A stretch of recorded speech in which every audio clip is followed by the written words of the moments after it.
Hello and welcome. So super excited today. We've got Aaron on this show, and I can't pronounce his surname, so I'm not even going to try. I'll mess it up ridiculously. But really excited to kind of read one of Aaron's articles. Now I've got it up here as well, which was the sovereign network or the sovereign protocol hidden in plain sight. And it was a really interesting take on things and the way that blockchains and crypto projects or cypherpunk projects can go forward into the AI age. And there's a lot to kind of drill down in. But since we haven't heard from Aaron before, we're going to start with an introduction from here. But before we do that, let's say hi to everyone. So, how are you doing today, Exodus? Doing great. Really happy to show everyone what Aaron has planned. I think it's really cool. Yeah, it looks really exciting. I must admit, I'm intrigued to kind of bat some ideas out here. And how about you, Aaron? How are you today? And tell us a little bit about yourself. I'm doing fantastic. It's a beautiful Sunday here in the San Francisco Bay Area. I'm less than 2 weeks out from my second kiddo, so if I get a call from my wife, I may have to run mid live stream, but hopefully not. So we're just kind of taking it every day. It's one of the reasons I was excited to be able to come on and chat with y'all because I may be going dark for a few weeks at the very least here in a bit. But excited to be here. I've been obviously a long time participant in the Decred ecosystem, but mostly a lurker on chat. And so it's been kind of fun, especially in the aftermath of winding down my last gaming company and kind of coming on full time with my crypto fund to just get the opportunity to really focus in on a protocol that, again, I've been participating in since 2018 and have a lot of love for and keep returning back to. And so a huge part of this, I hope it never comes off like we're some kind of marketing agency or anything like that. We're very passionate, Decred heads looking for opportunities to hopefully help, especially now that, we have more time and kind of are solely focused on the fun stuff now. So it's good timing all the way around.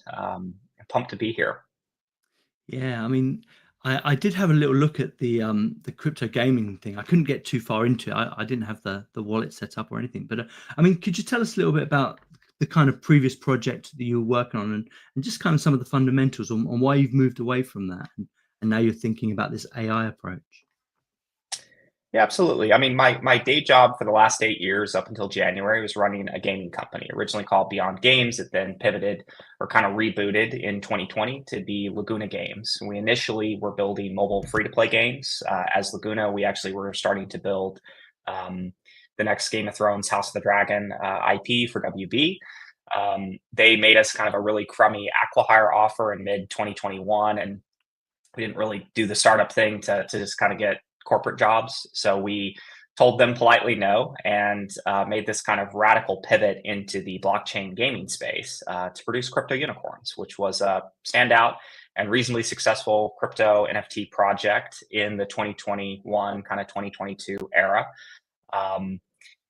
We really leaned heavily into actually building a live on-chain economy that players had enormous agency over. And so we're one of the few games that didn't hide token rewards behind seasonal leaderboards and things that were kind of more controllable. Like from May 5th of 2022, when we launched the initial game itself after the NFT mints, you had live tokens in and out. You had a real economy. We had a AMM at the center of this economy where players were trading assets peer to peer and things of that nature. And so we leaned again very heavily into this space that I had been following and working on part time, bootstrapping my own fund, which started in 2020 and was part time at that until this year. And so it was kind of this opportunity to merge two of my longtime passions, gaming and crypto blockchain. And again, it was a wild ride. I mean, we went 9 months, sold 25 million bucks in digital assets, launched our token with no centralized exchange listings, no hidden market maker deals, fully on chain in dexes, and had a multi-billion dollar fully diluted value, right? And so I've gone through that kind of madness of trying to bootstrap a community. I have kind of seen the good, bad, and ugly of that, the bull market, good times, and then, 3 brutal bear market years kind of after that initial wave, and trying, as much as we could to inflect and bootstrap growth from that early phase. And like most crypto gaming projects, we were unsuccessful in doing that during the bear market. Towards the end, we actually handed the IP over to the DAO. So it's kind of funny. A lot of my participation in Decred actually led me to really push on the idea of you can't have a community-owned game if they don't actually own the IP and own the rights to it. And so Laguna,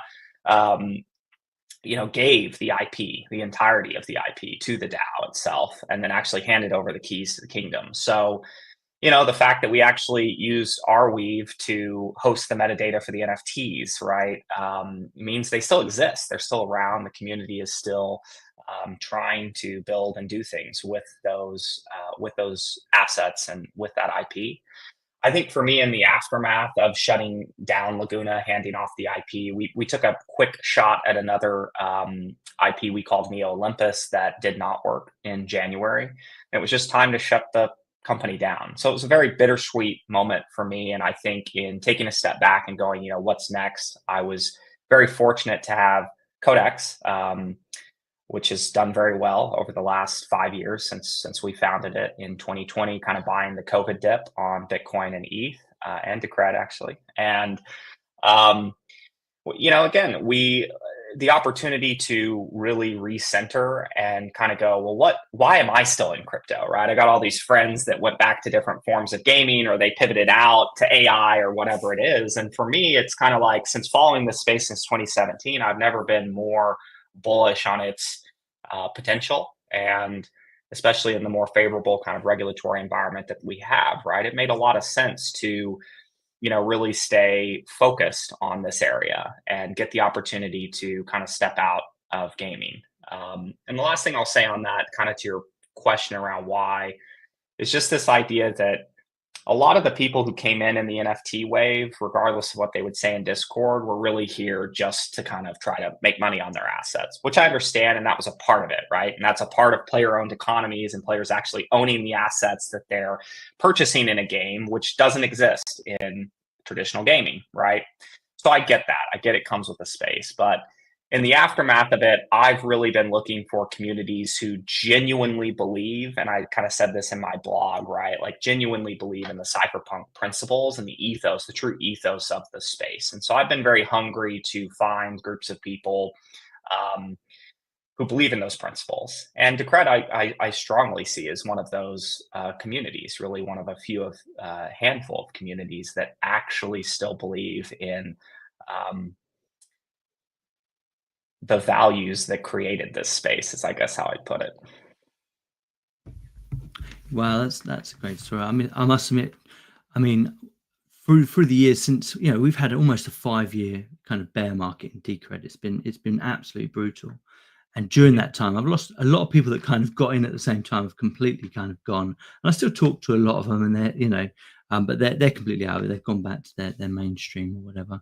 And one of the areas that I was most interested in when I first got into crypto was the gaming side of things. And I started experimenting with a bunch of games, but one I really enjoyed playing. I played it for a few months actually. It was made by a company called Experimental, and it was Crypto Wars. And the idea is a bit like Clash of the Clans, where you kind of build up your armies and you take them to war. But it was a really addictive game, and it only had it had an in point and an out point. So you'd basically give over your address, and if you got high enough in the leaderboard, you'd get a payout in Make a DAO or in DAI or something like that.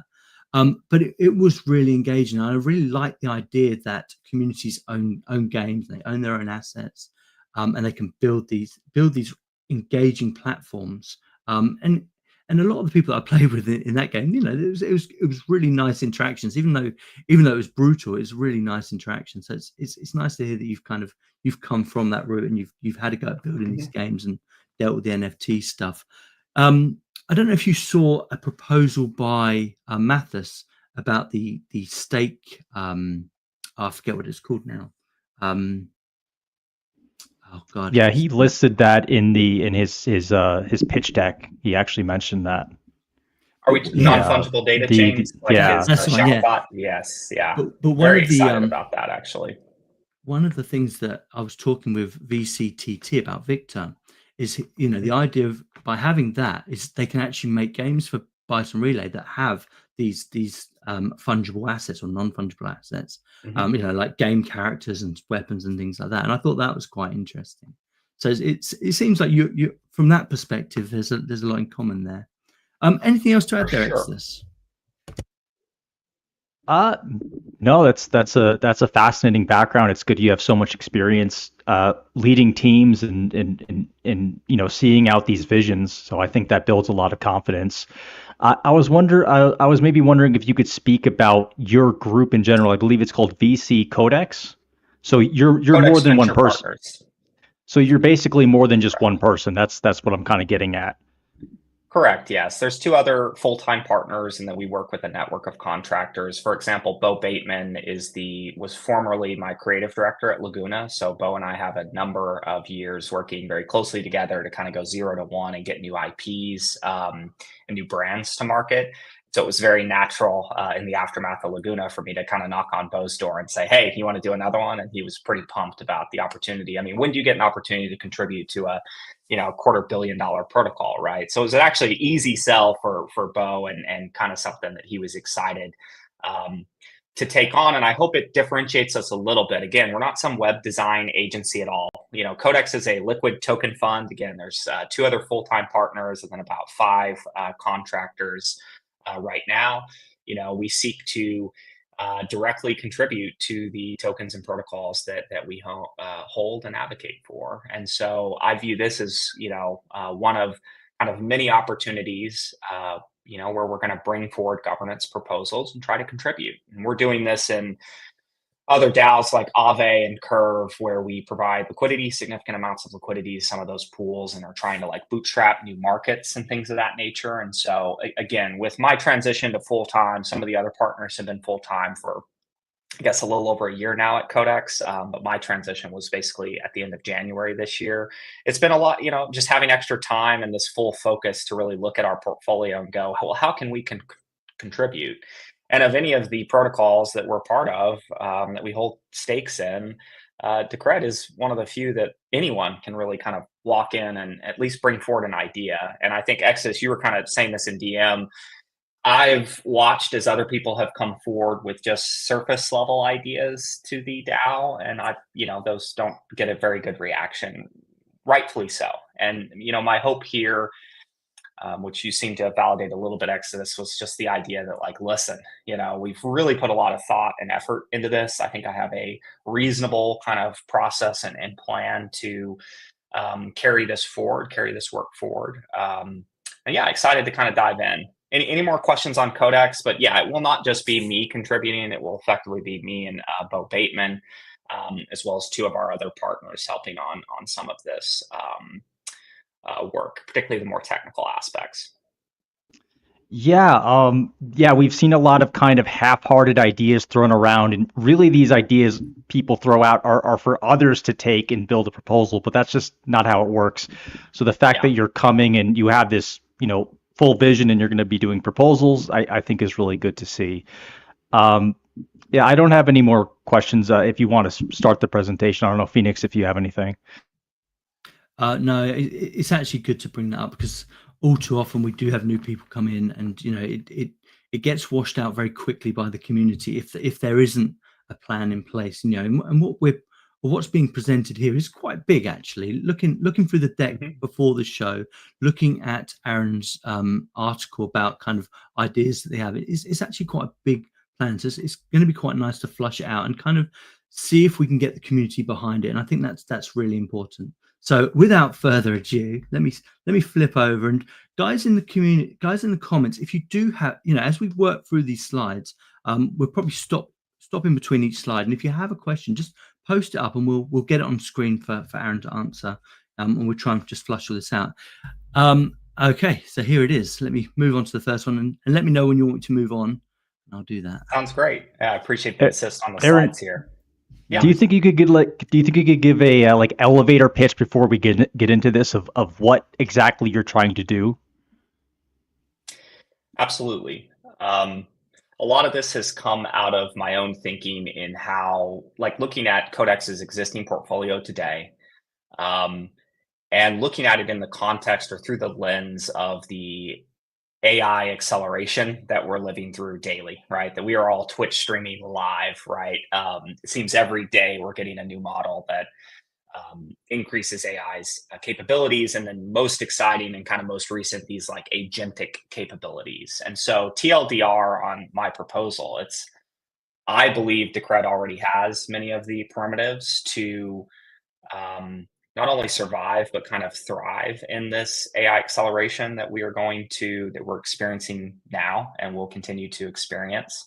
And a refresh of our marketing, of our creative, of our collateral, of kind of how we pitch what we have today, I think aligns us very nicely with, quite frankly, I think the most radical reshaping of our society in a very, very long time as humans. And so again, when you start to look at the protocols that have the opportunity to survive this kind of transition and what's really going to matter post AGI, in the lead up to even ASI, I think you start to look at the space with a very different lens. And so, again, I think there's an opportunity that we have here to refresh our marketing and the way we kind of pitch what Decred is and the vision behind Decred and what it can help our society achieve down the road, through the lens of AI acceleration.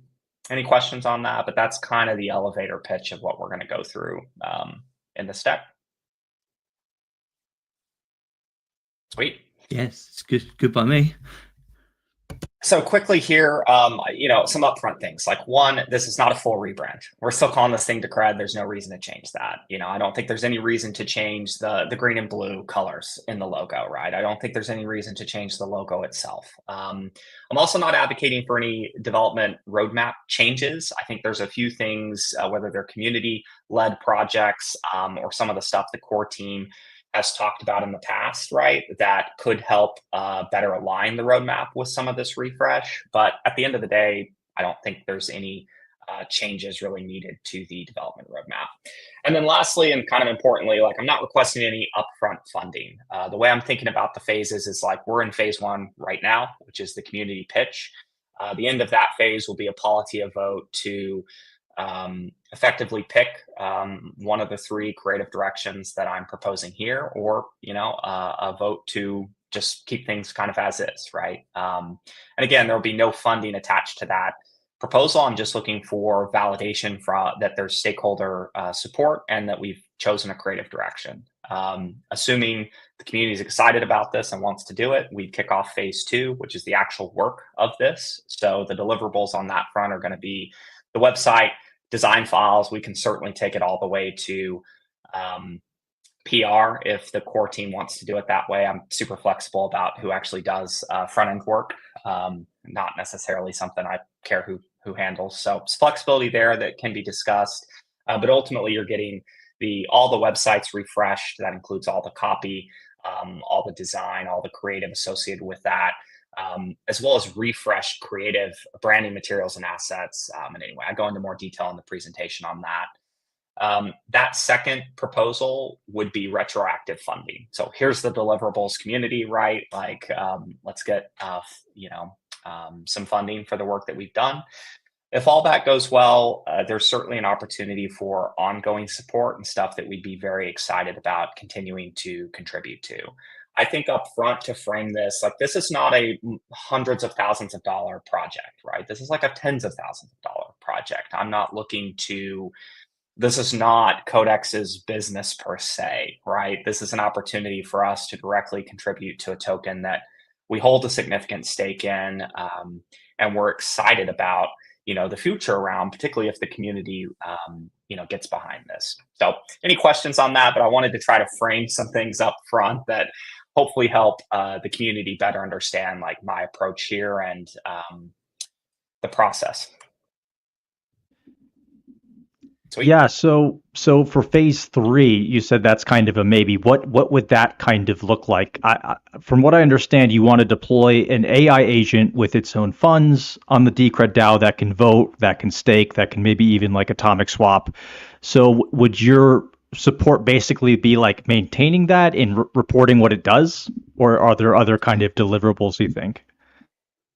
So that is actually kind of a separate project, which we'll talk about at the end. But that is going to happen regardless of whether the community wants to do this marketing refresh, right? So phase 3 is separate of that. We're going to do that regardless.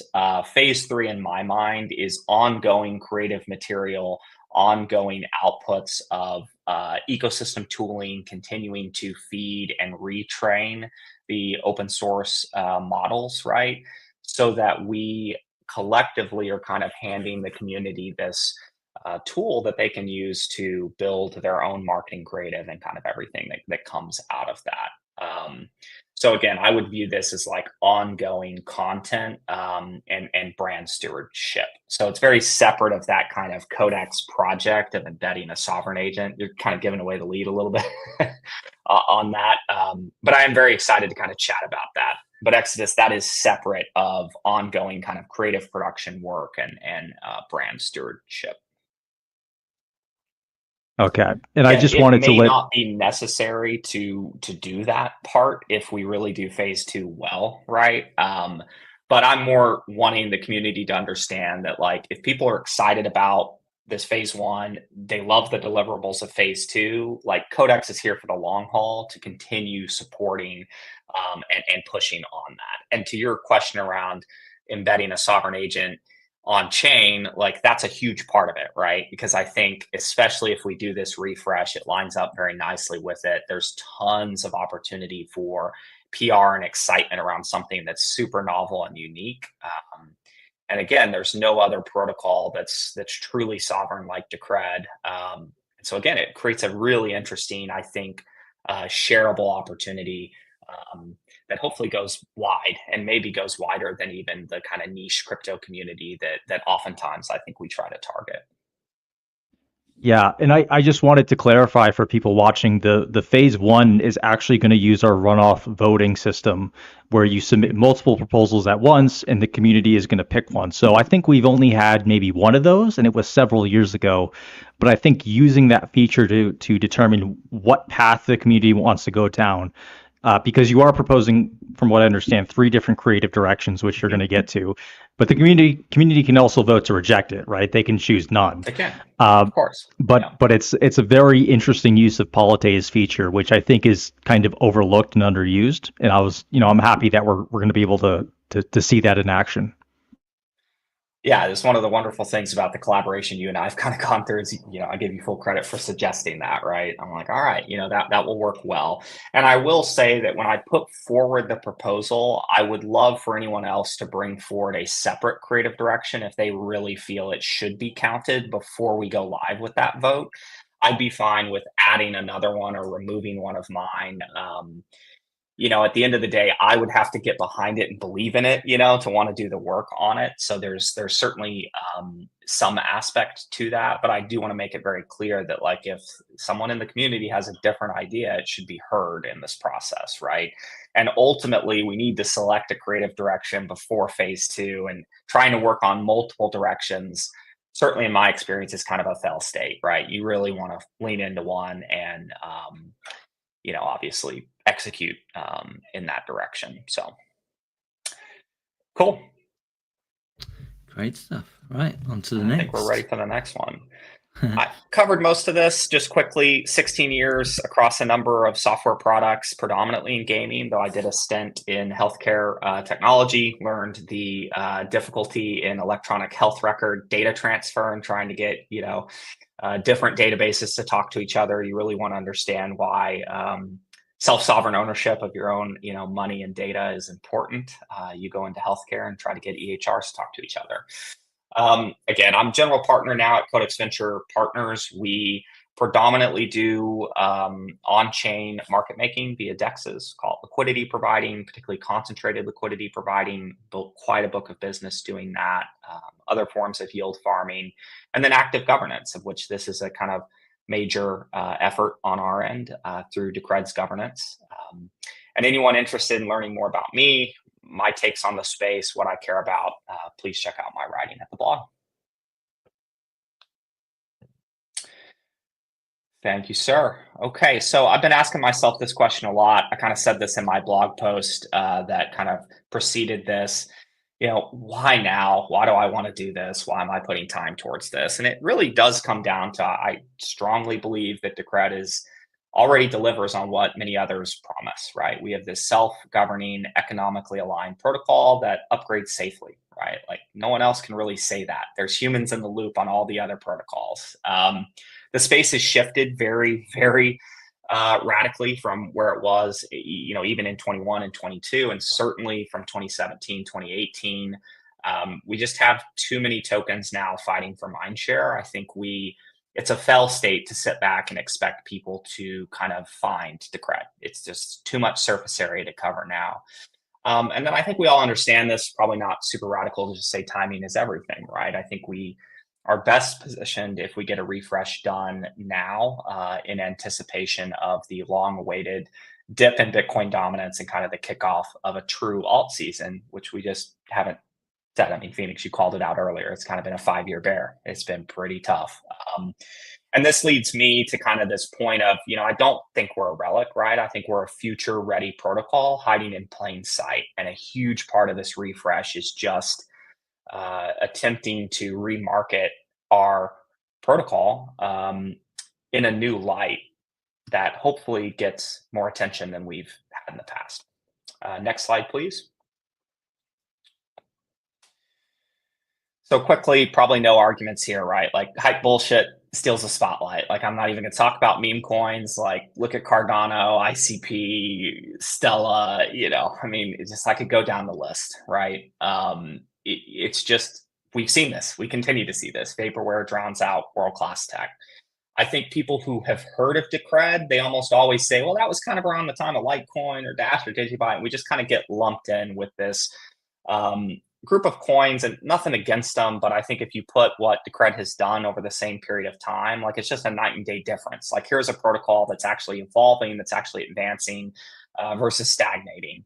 And so we need to break out of that stigma.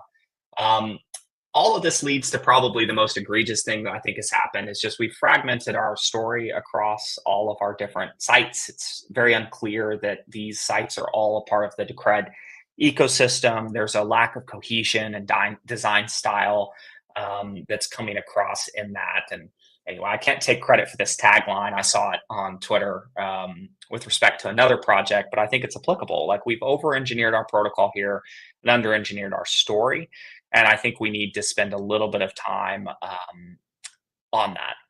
Next slide, please. So the path forward is simple. We don't need a rebuild, right? The tech is there. What's missing is focus, right? Let's refocus the narrative. Let's give top crypto voices. I mean, we've all shared them, whether it's Kathy Wood or Bernanke or Charlie Lee or whoever, right?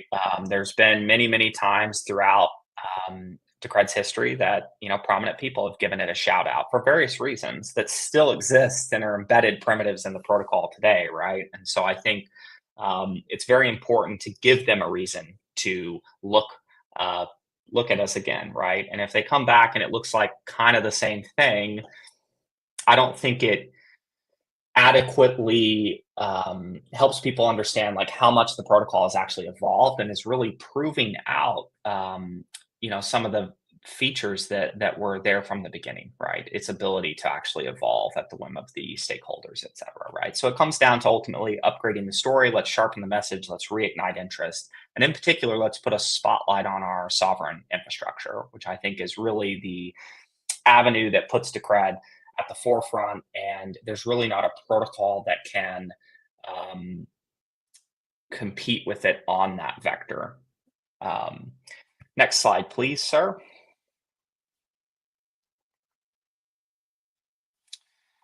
So the crux of the pitch, kind of like I gave in the TLDR, is let's embrace this agentic future that we're living daily, right? If you believe AI acceleration is inevitable and you kind of see the fork in the road of like this dystopian vision of centralized AI, right? If OpenAI wins, we're in deep, deep, deep shit, versus a decentralized distributed AI. Well, I want a future where everyone's running a sovereign LLM at home that they can trust, that their data is staying with them, right? And again, if you believe in that future, I think it's very easy to take the next leap, which is Decred already has these core primitives, right? And agentic systems need sovereign infrastructure and are going to want sovereign infrastructure. If I have an agent that I'm sending out in the world into cyberspace to do things for me, I do not want it shut down by the Stripe API. I do not want it censored, right? And so again, when you really think about what that means and what rails I want an agent of mine, initially it's always human in the loop, right? Eventually it won't be. I think that demands sovereign infrastructure. And so it's an opportunity, again, to repivot or remarket how we talk about Decred in a way that I think lines us up with this coming wave, right? So AI isn't a threat to Decred. I think it's our moment to lead. Any questions on that? Otherwise, we can kind of run through the next couple, the vision and. Yeah, I mean, one thing I kind of look at AI as is it's a more advanced aspect of automation, if you like, and a lot of what Decred does is, like you said about the stakeholder enforcement. When you have your vote, it kind of goes into the system, and there's no kind of human after the vote.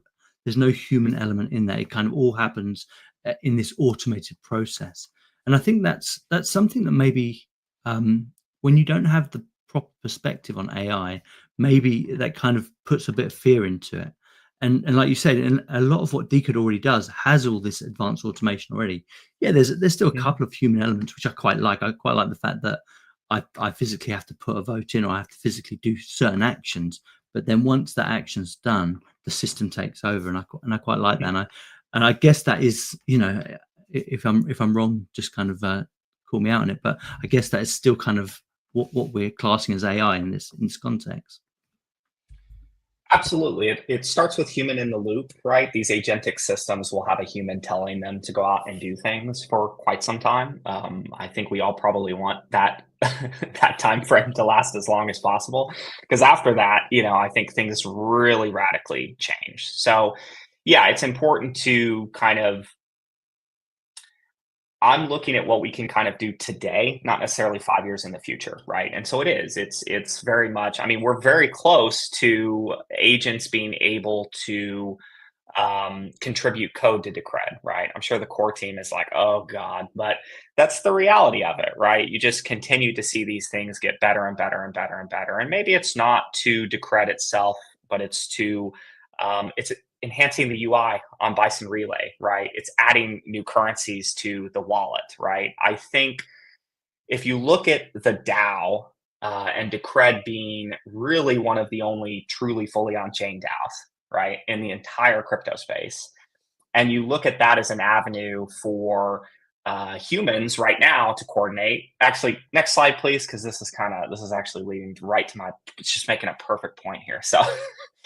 So the vision here, and I want to point out that this tagline is not really a radical shift from how we market Decred today, right? It's just a slight shift to we're self-sovereign money for humans and agents, right? It's this living, evolving protocol, purpose-built for post-AGI coordination.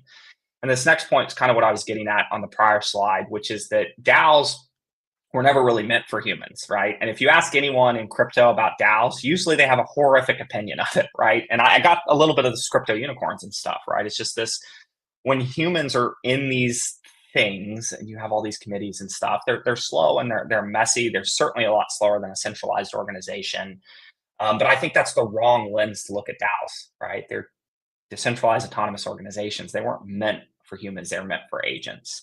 And when you start to look at Decred as this coordination layer, and you start to think about a world, and again, does it happen a year from now, 2 years, 3, 4, 5? I don't think it really matters on that timeline. Decred survived long enough. It'll survive until this point occurs. All of a sudden, Decred has this plumbing for us initially to send agents on our behalf to improve the protocol, to bring forward new integrations, right? To, help market and scale and grow this thing. In a way that I think ultimately will actually be more efficient at coordinating than humans trying to participate in DAOs. So Phoenix, you're absolutely right. I'm not saying that, let's all walk away and just let agents kind of run with this. We're not really there yet. But again, if you believe in AI acceleration, we're not very far from a point where they can begin to make meaningful contributions to the protocol at all layers of the stack. And so ultimately, like I've been saying, this reboot, this marketing refresh is really just designed to try to align Decred directly with the AI wave that's coming. And I think it takes our most overlooked governance feature and actually turns it into our biggest edge. And we can go on and on about like the OP-Cat Bitcoin stuff and the Ethereum community struggle with like parasitic L2s and how they went about scaling. But we're already seeing some of the limits of how the most successful protocols in the world to date coordinate their upgrades and their evolution. And Decred's been here from the beginning saying, hey, we've got this solution to this. And I think a lot of people go, ooh, DAO, I don't like that. It's like, well, I think DAOs are going to be very efficient coordination mechanisms for machines. And that makes us the best efficient and most efficient coordination mechanism for machines. So any questions on that? This is kind of the crux of it. So happy to dive deep on this part.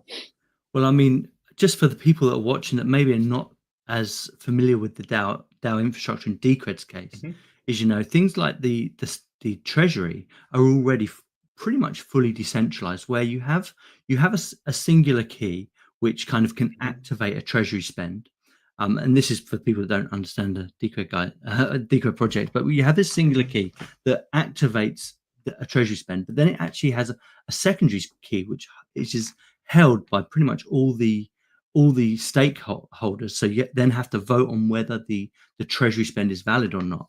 And that's what makes it really, really cool, is although you've got this kind of centralized component where you say, okay, now I want to activate a spend, it's not until every single stakeholder, or at least I think it was 8,000 stakeholders actually vote yes or no, that it actually either gets accepted or rejected. If it doesn't hit quorum, it just kind of gets passed away a little bit. So, I mean, that was one thing we did, I think that was 2022, where we actually took this centralized treasury and we made it decentralized.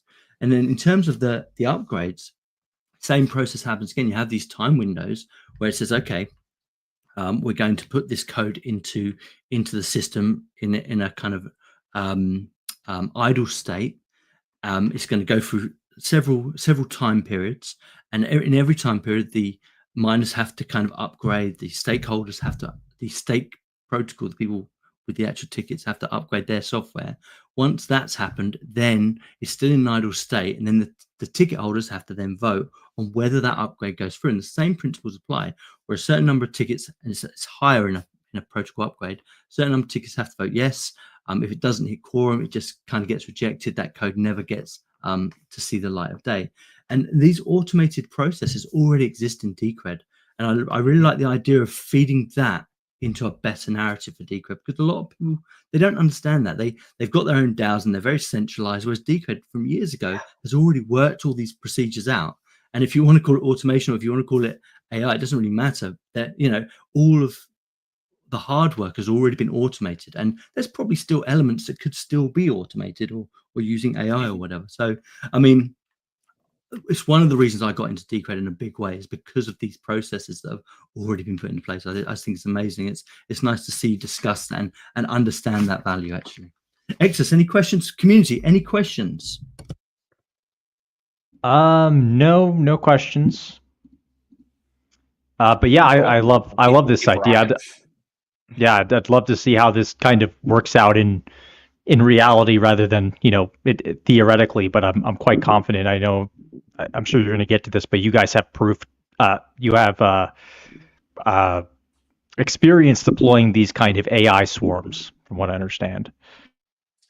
Yeah, for sure. And again, part of this is the simple process of just updating some websites, aligning our copy around existing features towards this new vision, and how we frame and pitch Decred, right? And then there's the parallel tracks, doubling down on like Cramble's work of getting AI agents into Bison Relay, right? The kind of crazy project that we're going to talk about here at the end around bringing a truly sovereign AI and embedding it in Decred, where I don't have the keys, I don't have control over it, right? Like, that's a radical story. That's as cypherpunk and futuristic as I can think.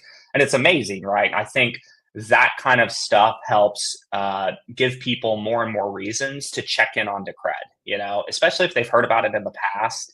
I think Bitcoin has this amazing moat. I could talk forever about Coinbase and BlackRock capturing a bunch of Bitcoin, not necessarily being good for it. What the hell is Saylor doing? Like, how is this going to end? And so I think it's silly, even though Decred is a better Bitcoin, to kind of go, oh, we're gonna beat Bitcoin. Like, that's a multi-decade thing, I think, if we're lucky. Or we have, we prove out, because we can evolve our protocol, that we're able to actually like better prevent quantum threats, right? Think about how the world and the internet is going to change with AGI, right? And I would expect protocols need to evolve, right? And so again, I come back kind of Phoenix to like what you're saying. What brought me to Decred in the beginning is this idea that you can actually create a trustless way for a decentralized group of entities, whether they're human or agents, to coordinate and evolve a protocol. And again, in times where, through the bear, I've kind of been like, well, why am I still here? It's been inspiring to see the protocol continue to evolve and try to address threats, the suppressor, right?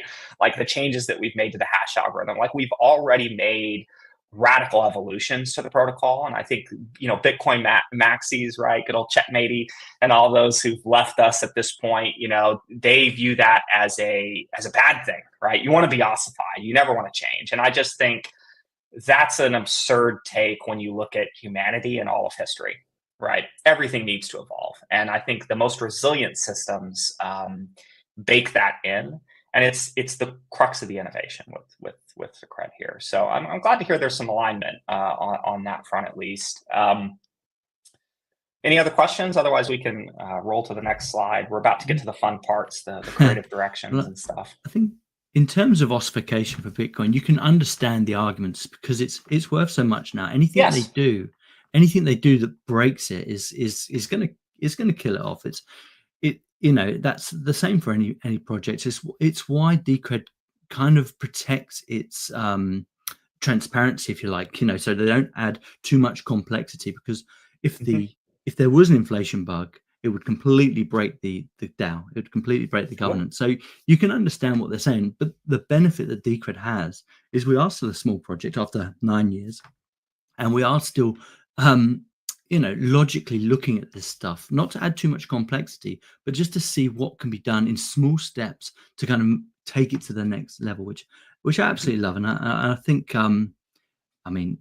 another reacting, right? Like reacting to different changes, changing the reward weight, and then going, well, that didn't solve the problem. We're going to change the hashing algorithm, right? To bring back GPU mining. I mean, these things are kind of like radical. And I agree completely with everything you said about, Bitcoin and a reason for ossification there, right? So I'm not advocating that we go in and ever make like a whole shitload of changes. But if you take this pitch and what I'm saying about AI acceleration to its endpoint of post AGI, you have the best software engineers in the world effectively making decisions. Once we're ASI, it's making decisions we can't even understand, but may in fact be the best decisions for a protocol. And of course, this gets into a lot of like how you build alignment with these models. And anyway, I've got a couple of blog posts on this stuff as well. So again, I'm pitching a bunch of sci-fi, very kind of futuristic stuff that I don't think is 5-10 years out. I think it's a couple years out, right? And setting ourselves up to really align with that wave and this coming change, I think will be great. I think people, as jobs get displaced, as these humanoid robots go out, we start to get iRobot happening everywhere around us. It's going to hit people in a way that the smartphone didn't hit people, right? Like, okay, this was cool. I'm going to get one of these, right? This is super helpful. I want this thing in my pocket. I guess some people regret that now. But we've never experienced such a radical shift as a society as we are now. And so really thinking about, well, what protocols are going to survive that? And watching like the OP-Cat debates in the Bitcoin community and stuff crack me up, right? Like, it'd be a lot better if they were all in a singular form complaining and fighting each other over this thing and then carrying it to vote. And I think a lot of people, because of governance hacks, the DAO hack and Ethereum, again, there's this reputation that DAOs have that, because most of them are not fully on chain. Most of them have not implemented on chain treasury spend and these things that make them that actually embed sovereignty into the protocol and into the stakeholders. Again, it's all really, really unique, and especially if you view it through the AI acceleration lens.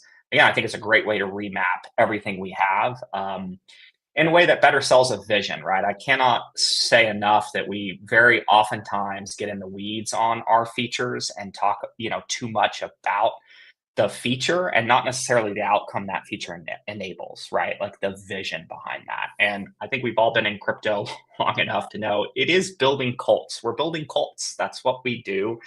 And that is what the most successful protocols have done. And you don't build a cult pitching a feature, you pitch a vision. So, great. Should we move on to the next one? Yes, please. Yeah, great stuff. Love it. This one I'll kind of just phase over because I'm expecting most people to kind of know what Decred is, right? All of these features exist in Decred today, right? And when you take this fresh lens, well, now this is all infrastructure for the agentic era, right? These are not just features, right? They're the foundation of trustless agentic coordination, right? If I wanted an agent to touch a bunch of different protocols, particularly the major protocols, it'd be great to embed it into Cred, use Bison Wallet to hold all of those tokens, and then occasionally go out to other networks if I want to do some DeFi on Ethereum or whatever, right? But when you really think about, and again, it starts with me controlling an agent. I still want my agent to be sovereign. I don't want my agent to be censored. I don't want Stripe to cut off access, to my agent. I'm going to want it to run on sovereign infrastructure.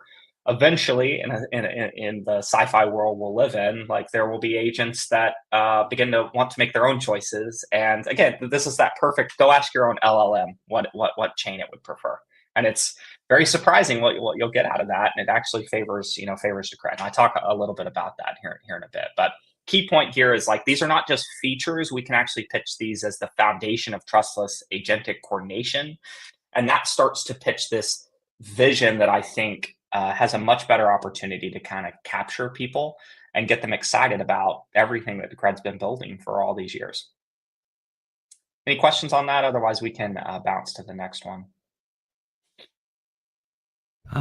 No, I think it makes perfect sense. I say Decred is fully featured, and it did surprise me when I asked Grok a few questions at how many times Decred did come up.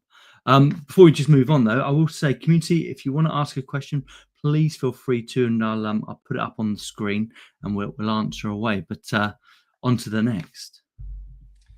Yeah, the fun part. So we, Bo and I have come up with these 3 visual or creative directions to, I think each one of them is pretty differentiated to kind of fork Decred into one of these paths. So the next 6 slides, I'm going to go through each visual direction. The first slide you can think of like kind of a mood board. The second slide gives more intimate details on how you can kind of how basically the creative direction is going to land when you actually get to like what is the website going to look like and what's the style and tone and kind of feel of these creative directions. So just a little kind of precursor before we dive into the first one, if you wouldn't mind. Next slide, please. So the first one is Cypherpunk meets Solarpunk. The kind of North Star for this is there's a book called, it's out of print. You can find it on eBay. You can probably find some screenshots. It's Arcology, A City in the Image of Man. It was written by an architect called Paulo Sorelli, and he reimagined cities as hyperstructures. Kind of assumed that civil engineering would take a couple of step function leaps from our capabilities today. But these hyperstructures kind of reimagined, again, cities in the image of man. So cities that were more in tune and more harmonious with how, at least Paulo Sorelli believed man should live. They had far smaller footprints than modern kind of cities today do. And so they were more harmonious with nature and the kind of earth and world around it.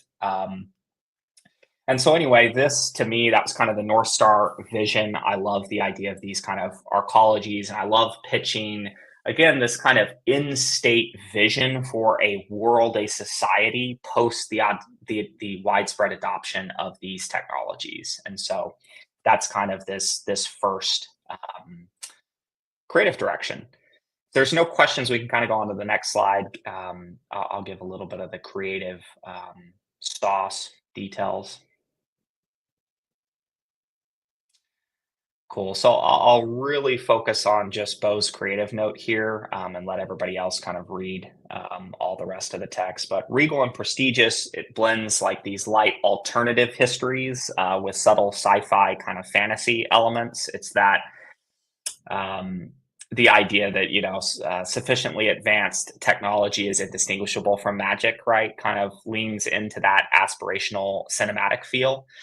I think for me, this does probably put us more in a direction that we've seen other protocols. I would say the Ethereum Foundation pitches Ethereum kind of in this direction. I kept it in the set because I think of all of these, it's the easiest one to take our existing green and blue palette and bring it forward into this. So you can imagine the new website, in speaking about a feature, is going to have a hero creative, maybe a wireframe of an arcology, a hyperstructure. There's been a lot of writing about cryptocurrencies as hyperstructures that I think could be very inspired here. And again, it's about kind of pitching what society could look like, you know, if we're all self-sovereigns, right? And we've adopted these tools and these technologies. Any questions on this first creative direction, or certainly welcome any comments. I mean, I'll just chip in with, I like the idea of keeping all of the blues and greens, the original color palette. I think that's really important. But I also like the idea of calling it these hyperstructures, and you know, and I can see that all kind of feeding into all the different elements. Decred the hyperstructure. I like it. Yeah. Sorry, that was just anyway, my thoughts on that. But that arcology book, definitely look it up. It's amazing. I went ahead and got, you know, one of them on eBay and stuff. But it's a very aspirational, inspirational kind of pitch for the future of humanity. And I think, again, you know, especially if you think about us getting lumped in with Dino coins, you go to Litecoin's site, Dash site, DigiByte. It's all just digital cash, blah blah. You know, it's all, here's our features. We're trying to get money everywhere. It's like, I don't believe that direction, you know, breaks through the noise today, right? And so you know, anyone sitting here who sees this one or the next two creative directions and goes, wow, this is a pretty radical shift, that is a big part of what I'm advocating. Like, we need something that differentiates us. We need something that, you know, you can imagine all the derivative content of people showing off different hyperstructures and arcologies with the Decred logo. And like, again, really trying to create this visionary outcome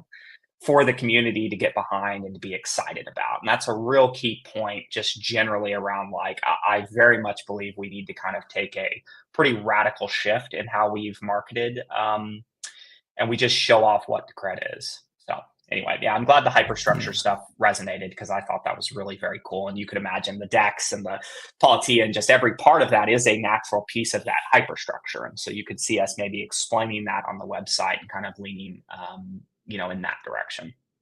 I definitely agree with what you're saying there. And when you do go to these other websites like Dash and DigiByte and all the rest of it, you do get this thrust in your face about, you know, digital cash, this, that, and that. And honestly, I've said for a few years, maybe just my folks, but it just needs to kind of stand separate now, you know, and kind of stand on its own and on its own merits. And this idea of a hyperstructure is a really good way of describing everything that we've built, that kind of works together and kind of brings that all into shape. All the other things still exist. You know, we're still, you know, a good form of sound money, but it's a bigger picture. Absolutely. I like that. Cool. All right, we move on to creative direction number 2 here. So we're calling this one Cyberspace Western. A slight nod to William Gibson's Neuromancer trilogy, which is a phenomenal book series. The creative North Star for this is Mobius, if you're familiar with that. Jean Girard, I think, is his real name. He was a French artist. I believe this Central, the Nomadic one, is a Mobius reference.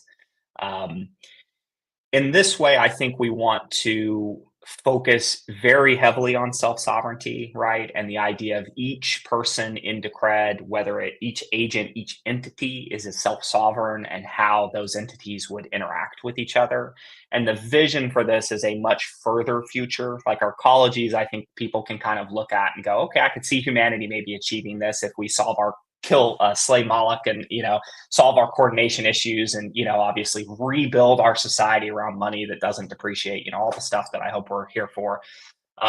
This goes a little further. It's trying to get out there and be a little trippy, nomadic, very vast. I really liked this one where that bot is, the guy in the field is looking at the that AI, the kind of HAL drone. And again, leaning into something that, is radically different. I don't think we've ever seen a cryptocurrency marketed like this at all, right? And leans, I think, more in the direction of some AI research groups that I think are hot right now and are doing kind of cool branding and things of that nature. Phoenix, if you wouldn't mind going to the next slide. Boa did a really good job of, I think, summing this up better than I could have, which is this is really inspired by late 60s psychedelia, the 70s kind of space age minimalism, and trying to swap out high-tech glossy stuff, which I think is very much in kind of the Litecoin Digibyte Dash arena, for stuff that's more stylized, feels more like kind of print material, texture, things of that nature. I think what's interesting is we will still use the green and the blue. You can see usage of a lot of blue here. The green gets more subtle. It is an opportunity to actually bring forward our complementary color, which is a hue of orange. I forget the hex code, but it's on the website, right? So, again, it would be an opportunity to kind of lean a little bit more into that complementary color.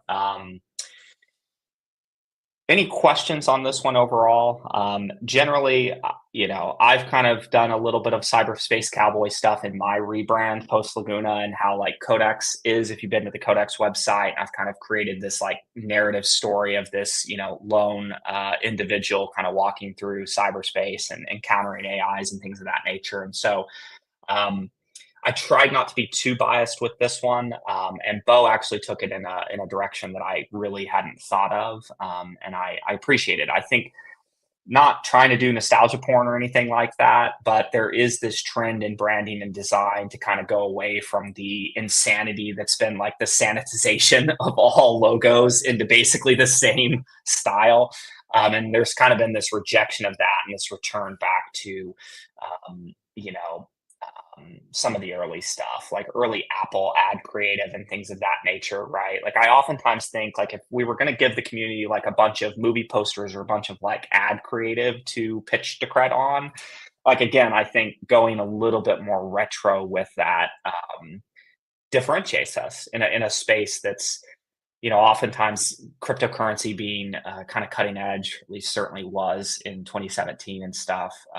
They really tried to lean into very futuristic, glossy stuff. And this is an opportunity to kind of, I think, go in a different direction that should still resonate.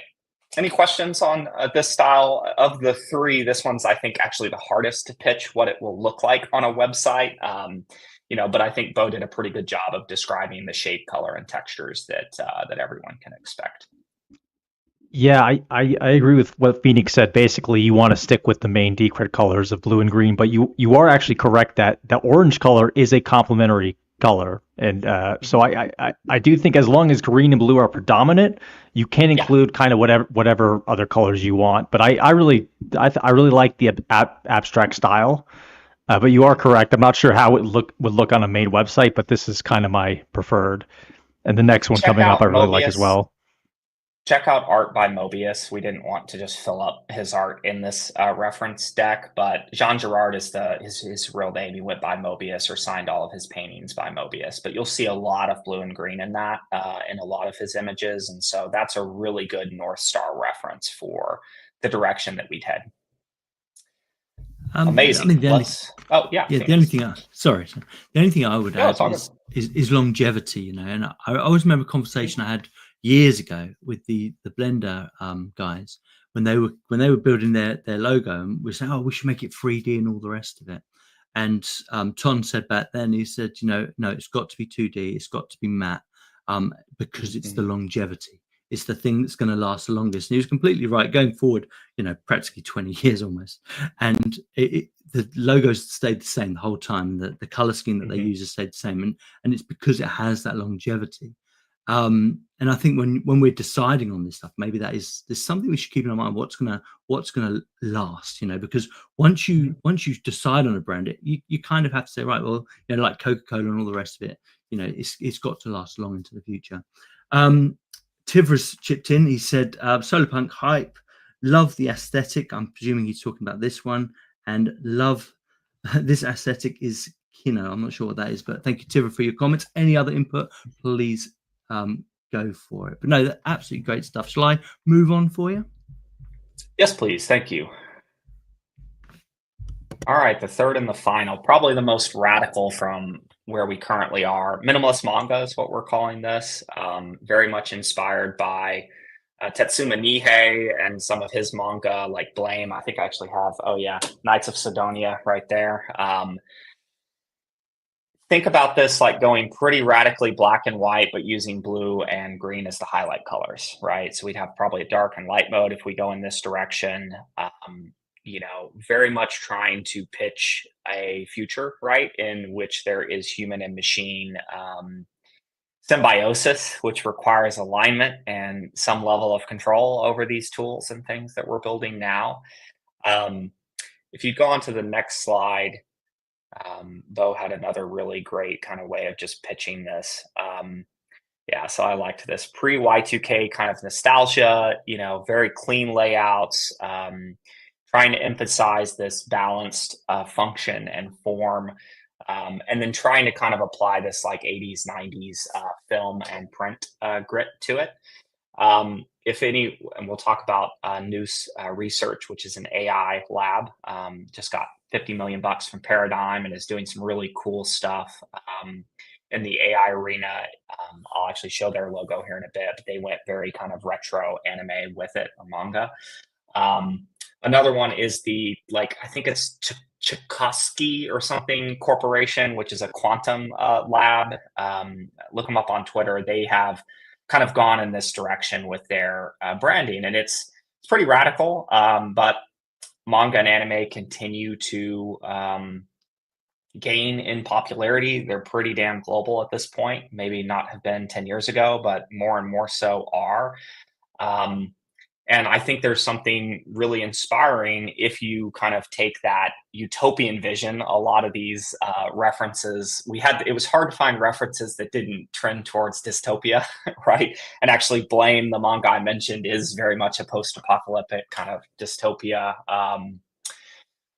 thing. But what I was telling Bo is like, imagine what the world of Blame looked like before humans lost the net terminal gene and all the AI entities started killing off humans, right? Like, what would that world and that society look like, where there was alignment, right, between humans and AI.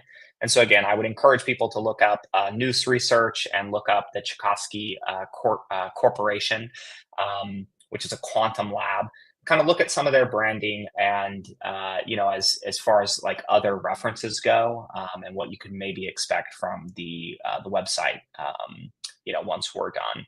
Again, going kind of harder towards black and white. Like a lot of these creative references, you can see how there's blue and, a little bit of green coming through. Like that's where we put the blue and green from Decred. So it would surface out, it would be used to highlight things. But part of this was trying, I think the other two directions are not very minimalist, right? And so this one is trying to be a little different on that front and play into some of the more recent trends around manga and anime being used in branding. Any questions on this one? Well, I'm completely biased. I love the manga and stuff, manga and Nice. anime. I just think the genre's great. Yeah, I like this look. My only concern is like, would you actually have anime girls on the website? Or just because I feel like that's maybe not super professional, even though I understand this is part of the design, Yeah, I think that's a great question. I think in all of these styles, we're going to really try to stay away from creating like a humanoid or avatar persona, or like we're not really trying to create a hero figure. I think in a lot of the with the solarpunk cypherpunks or cypherpunk solarpunk one, lots of hyperstructures and stuff. If you see any people in those hero creative images, they're far away, right? They're on the walkways of this arcology, right? They're not, you know, they're not named. In the cyberspace western one, you're going to see lone heroes where they're always facing away, right? You know, he's at the edge of this precipice. He sees this vast, you know, technoscape in front of him. Cyberspace has opened up, like, you know, there's portals again there, you know, even looking at my blog, you can kind of see some of that visual inspiration specific to kind of my brand and IP. So back to your question around like anime girls, no, you know, I think if anything, you're showing off like robots, you're showing off those kind of things, which actually plays similarly to some of the creative, like Phoenix, you know, that you use in how you currently market and kind of brand to cred. Today on Twitter, some of the newer robot stuff, Exodus that you did, even kind of announcing like when you reposted my blog and stuff. So kind of going in kind of that direction, but no, we're not trying to create anime characters and have them, you know, be the focal point of it. The last thing that I'd say on that, this was kind of a radical idea, but it comes out of some of the creative pipeline and what we're really trying to do. I don't just want to refresh some brand websites, right? I actually want to hand creative tools to the community in the form of LLMs that are going to let us be more cohesive in our own style. I say all of that to say, if I give a fine-tuned, you know, open source model that anyone can download on Hugging Face or chat with via OpenRouter or whatever and produce content that's automatically kind of cohesive and aligned, in the minimalist manga fashion, I would love for everybody to maybe individually create their avatars. That's not going on the website, but when I'm talking about the cred, like I could see that having an avatar that fits the style of the world we've built be a really compelling way to say, hey, you know, I'm participating in this community and a part of it, if that makes sense. Yeah, I like the unity of avatars. Actually, I remember years ago when all the core guys, the marketing team and the devs and that, all got their nice little avatars. I was like, I want one avatar. No, never got mine. I was gutted. But it really does show unity when there's a common theme, especially in avatars. And everyone kind of relates to avatars, don't they? So sure. my Yeah. question, So something like that, right? So- But not on the main website, Exodus, to your point, right? This is not about Okay. trying to create a character per se. It's about creating a world and an environment that we can all kind of propagate in our own way, if that makes sense. right, it's a creative vision. Yes. So when you guys put this to proposal, are you going to include maybe like what font you plan on using for each design? Because that's a pretty big, you know, consideration. What kind of fonts are we going to expect on the website, other than just the colorization and maybe, you know, the creative vision? Just because maybe there's people out there who really want to know, okay, what is this actually going to look like? We can certainly include that. I think the only thing I'm trying to completely avoid is like full on design by committee.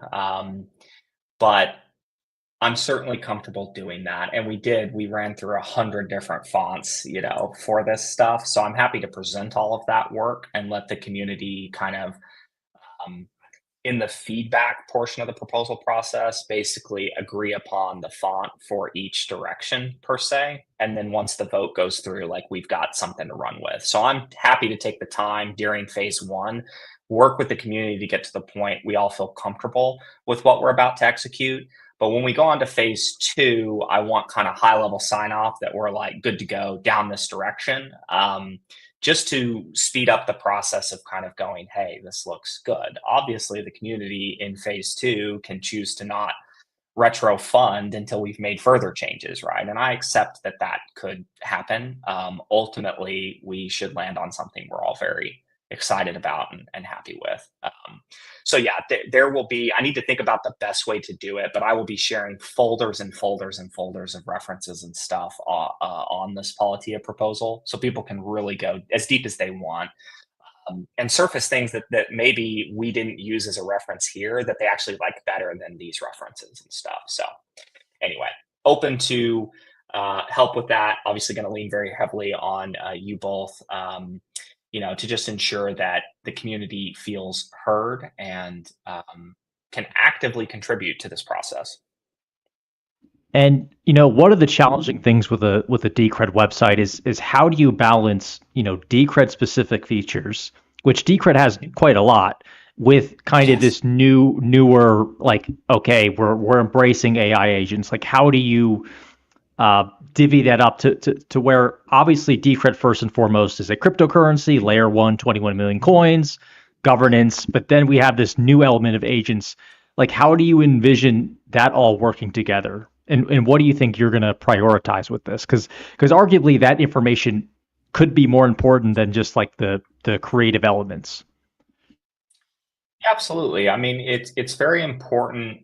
This is all about mapping our existing features to the agentic future we're all living, right? And so, when we pitch the DEX, it's still about pitching the DEX, but it's about pitching how AI agents are going to interact with that DEX, right? So it's not about having to pitch the DEX and then separately talk about that. It's about combining them both, right? If we choose the minimalist manga style, like I could imagine a hero creative piece that's like a large, like, imagine what the NASDAQ would look like 1,000 years in the future, right? Kind of a thing, and that's the hero creative for the DEX. You've got, Bison Wallet, or however we choose to bring it out. I have a lot of kind of thoughts on that.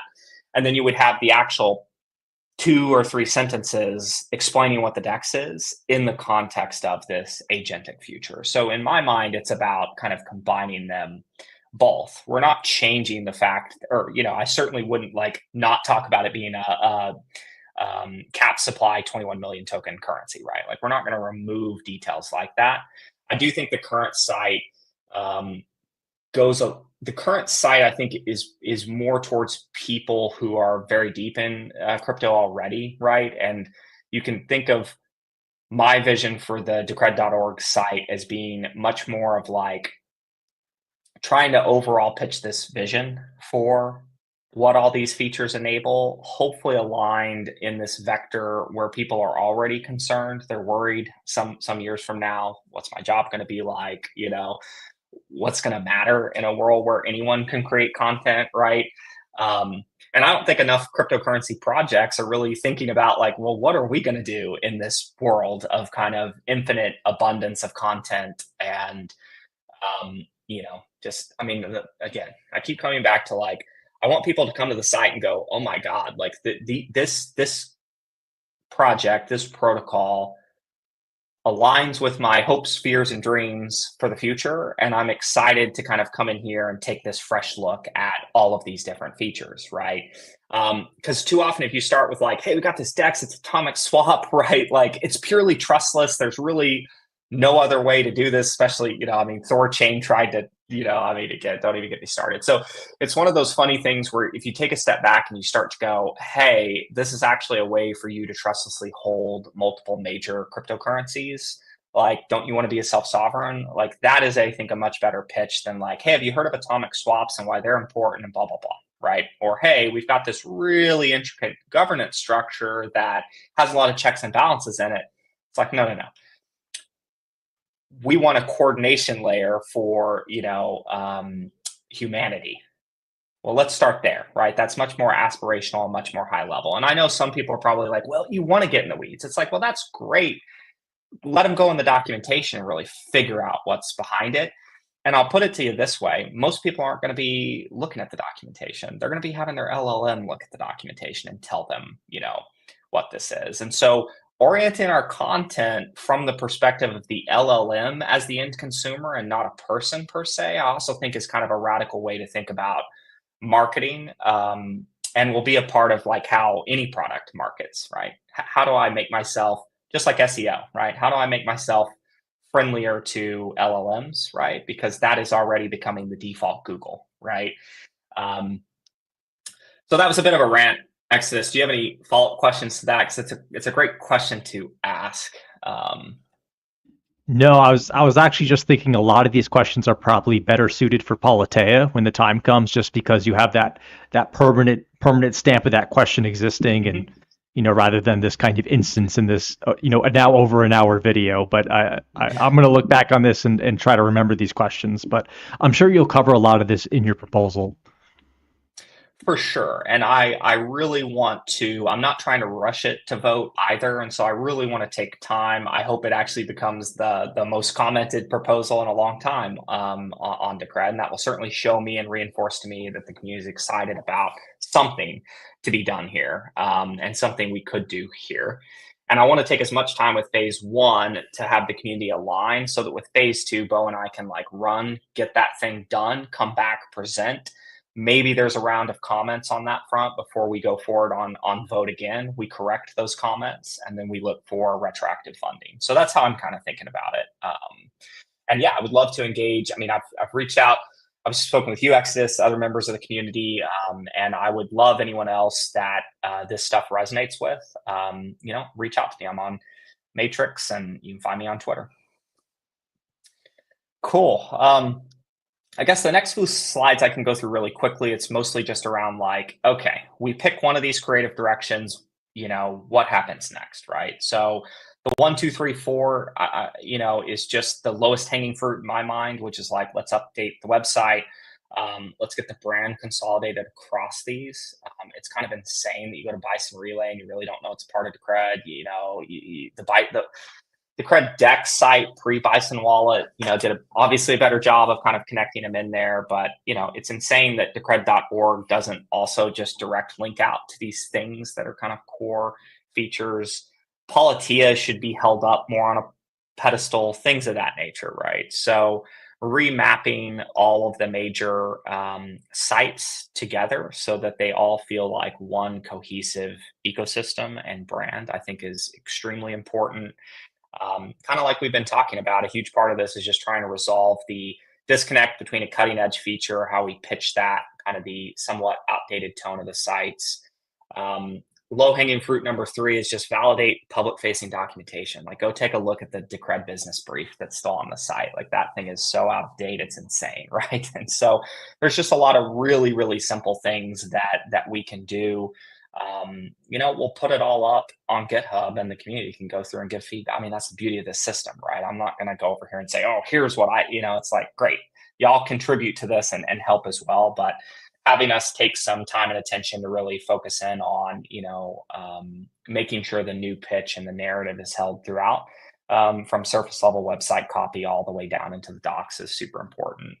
And then lastly, elevating visual marketing creative. We'll have an open source repo people can grab from, people can use as a reference for their own LLMs when they're trying to produce content. It's a really easy way to, I think, help us all collectively talk about Decred and put forward content for Decred, but with a cohesive brand and style. So that's kind of first thing. The second, if you go to the next slide, please.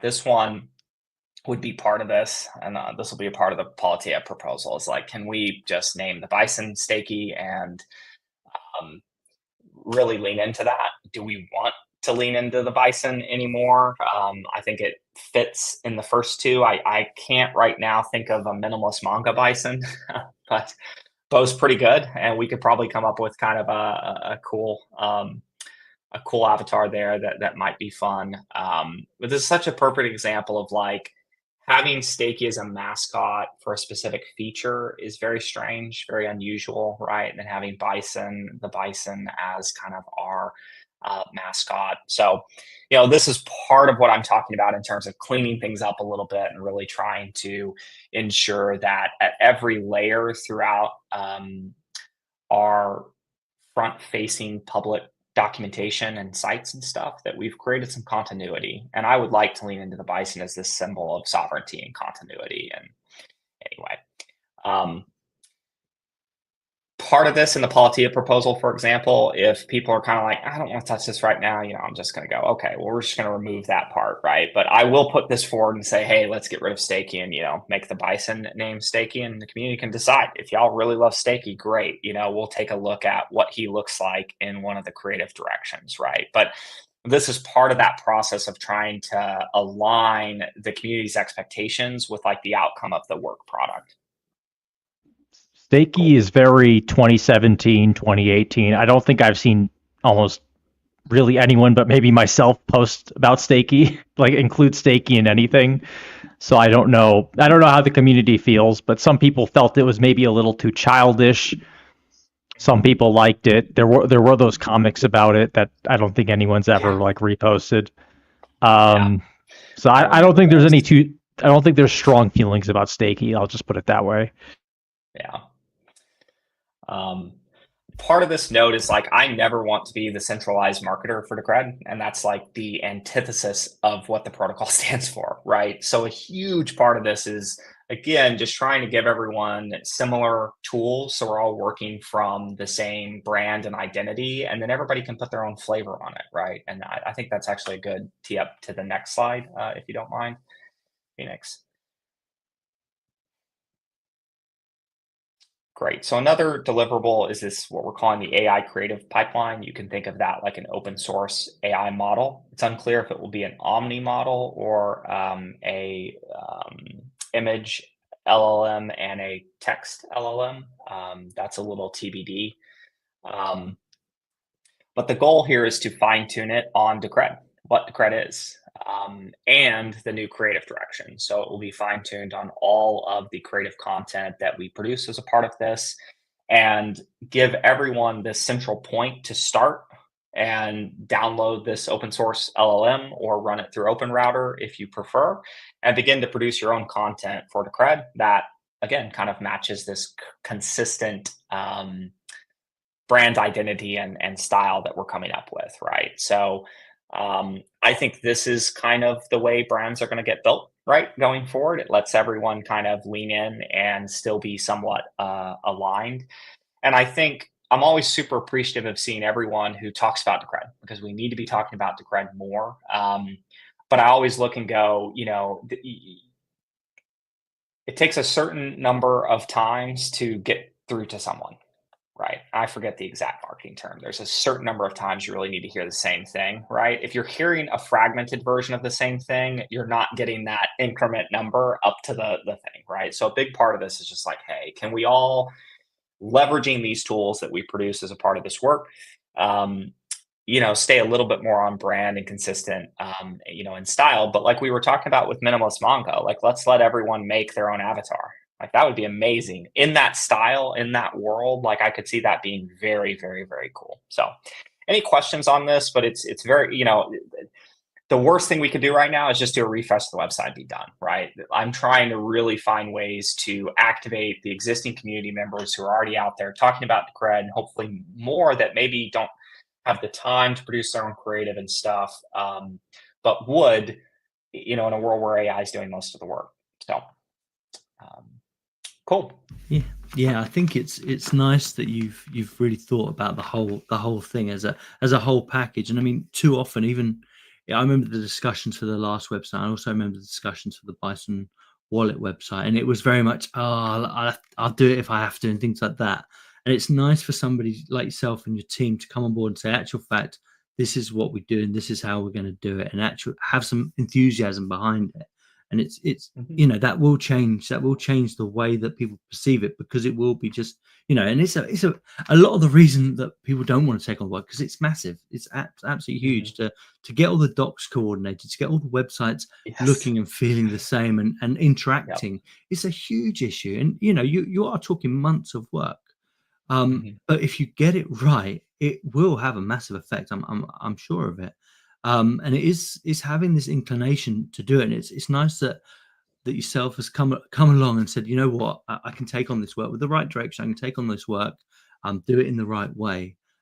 And it, you know, I see a massive positive here. And it'd be interesting to hear what the community say. And I know certainly there's members in the community that have kind of walked away because, you know, that there's a famous one, I think it's the Bitcoin bull.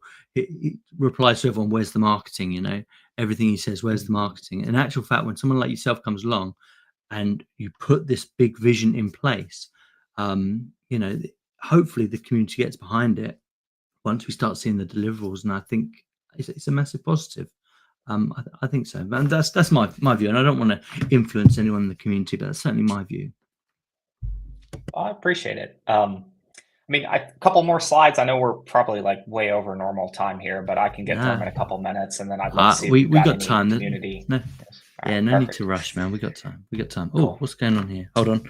I think this slide might be slightly bigger. Let me just. There you go. I think that's right. Cool. Sorry about that. No, it's all good. The key point here is kind of what I was saying earlier. Like I can do work with my team and get a refresh done, but if we don't parallel track a bunch of initiatives, it's not going to help, right? And so I'd love to see us continue to double down on the agent experiments. I'm super happy to see Cramble get some retroactive funding on his agent. I would love to see more and more of that. I'm excited by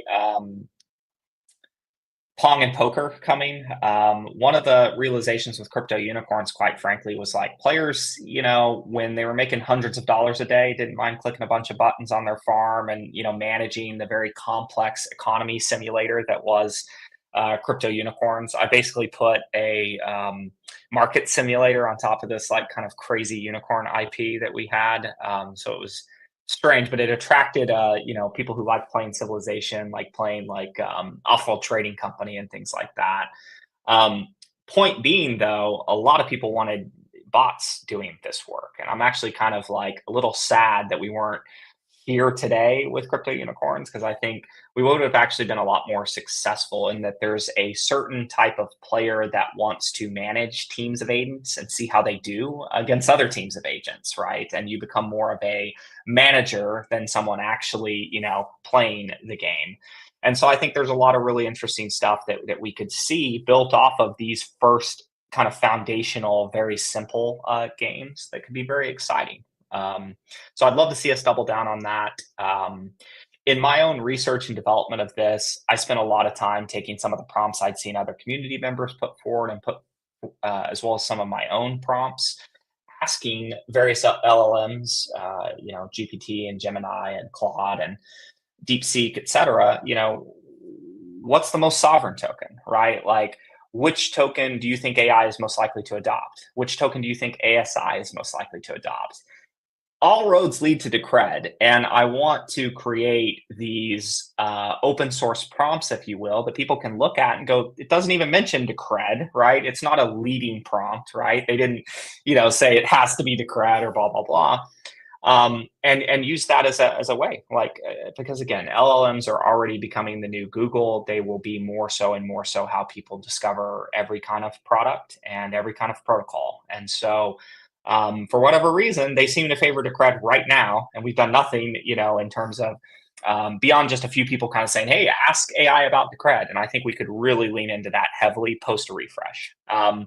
Another one is OG outreach. I talked about it earlier, and I think a lot of us still hold out hope that the OGs remember Decred and would certainly be excited to see it, still around. And I think the opportunity to post the marketing refresh, come back, for people who maybe haven't followed a lot of the governance votes and haven't understood how much has happened and occurred over the last like 5 years, it's really insane. And I think there's very few protocols that can stand up to that level of like innovation and change and upgrades and stuff. And so post a refresh, it's time to go back to OGs. I do have a reasonable connection into Mario over at Placeholder, and I reached out to him. I said, "Hey, I'm thinking about this Decred thing, blah blah blah," and he mentioned, Placeholder still holding, and they'd be excited to check that out, right? So again, I make no commitments that we're going to get anything out of that, but I did pitch them for crypto unicorns, and I know Mario; he's a good guy, and so it's one of those things where, given a refresh, there's this opportunity to look again, and I would hope that if this refresh is resonating with the community, other people are thinking about what protocols are most likely to survive and thrive in a post AGI world, this lines up and they go, wow, this is actually amazing. And then lastly, like Decred's not dead, a little alliteration on that, kind of coming off the WTF is Decred stuff, which again, I appreciate when community members come forward with that stuff. Decred's not dead to me is a pivot of that leans into the history, the fact that we've been around, we've already, we've never had a governance attack, the treasury is still intact, like all of this stuff that new protocols can't compete with, and all the protocols that have been around with us haven't really done anything since they launched. And so I would really lean heavily into a series of these kind of Decred's Not Dead infographics that speak to that, speak to the roadmap, speak to the evolution, and are, of course, rebranded in this new kind of style. So again, I don't want to do a siloed brand refresh. It will not work. We kind of all need to do this coordinated push to reignite Decred. Cool. I think roadmap is next, and then the fun slide at the end. Like I said earlier, I don't think the roadmap needs to change. I do think that we should see. It would be nice to get another roadmap. I think it's been 2018 or something since Jake put forward one. So I think it would be great to get a little bit more there. Part of the reorg of the site and everything is going to be more easily pointing people in the direction of here's the work that's happening now, right? I think we do have to improve how we circulate what everyone's kind of working on and doing, especially in a world where agents start to push code, right? And again, protocol level, long time from now, but I'm certain there are things that they could help with, just making UI better and things of that nature. But like I said, I'm not advocating for any changes to the roadmap. To the extent that community members want to help, agentic readiness, and Crample's already doing this, right? Let's double down on making it super easy for LLMs to spin up a Decred wallet to get into Bison Relay, right? Whether it's through model context protocols, right, or MCP servers. That one warps my brain because I always think multi-party computation, so I have to flip those two. That kind of stuff I think would go a really, really long way. I can one-click deploy wallet and talk to my agent about it, right? Like Bison Relay is a horrific experience trying to get through the onboarding. It will not be for an AI. It won't be. I can just tell it what to tell people. Oh, send me an update when a channel thread has posted.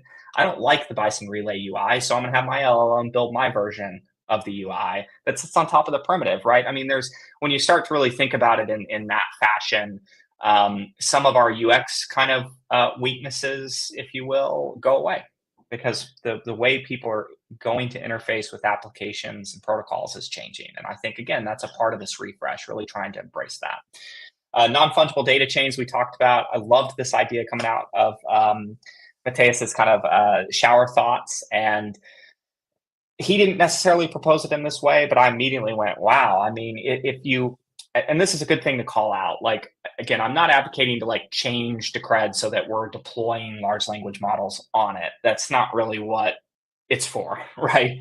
But you could use non-fungible data chains to like anchor AI models, anchor the weights. Now, when I go and talk to a model, I know and can trust that it hasn't been changed. It's not been fine-tuned. They've not inserted a bias in it, right? Like alignment proofs, inference logs. There's all kinds of radical stuff that I think are existing layer 2, with this proposal could do. So I would love to see him pursue this work. And double down on it. And then the last one is a passion of mine, is just ZK Decred. I've seen Buck talk about it. I think zero knowledge is for sure the future of the space. I would love to see a trustless version of Decred that I can use on, say, Ethereum and participate in DeFi. And I know some of the community is going to hate that, but we cannot deny the massive pile of decentralized exchange liquidity that exists over there, the billions of dollars of Bitcoin, whether it's wrapped or TBTC or some of the other derivatives have gone over there that are many times our existing market cap. And so, again, I think building a bridge over there, not just so I can hold ETH in Bison Wallet, but actually take Decred across and do very interesting things with it would be great. So stepping back again, I'm not saying the core team needs to do anything different, right? But I've seen a lot of community developers really putting forward interesting shit that I would love to see get funded, that I think aligns very nicely with what we're doing here. And the last thing I'll say is, like, I would love to see us kind of bury the hatchet a little bit with the Ethereum community. I know why we've not liked Vitalik for his early comments around Decred and things of that nature.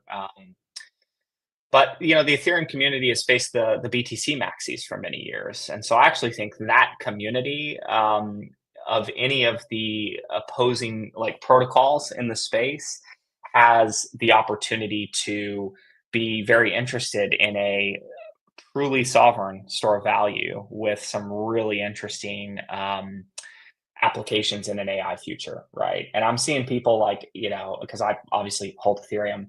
We're a Bitcoin dominant fund, but I still have a lot of Ethereum. And so I follow that community very closely, like Eric Connor and these guys who are also arriving at the idea of, oh my God, agents are about to be at a point where they're contributing to protocols, where they're actually interacting and interfacing with protocols. And what does that mean? And what protocols are going to survive? And so I see elements of that, that again, could be very, very interesting. So anyway, that's kind of my justification for these three, because I wanted to try to surface a few things where I'm like, I think these would actually meaningfully help accelerate and show that Decred is not only like built for this, but also building in this direction, if that makes sense. Any questions on any of this? Otherwise, we can kind of get to the pie in the sky fun thing at the end. And yeah, I mean, both myself and Exodus have touched on having a new roadmap. As you know, last year the existing roadmap actually finished, so they got the mesh mixer.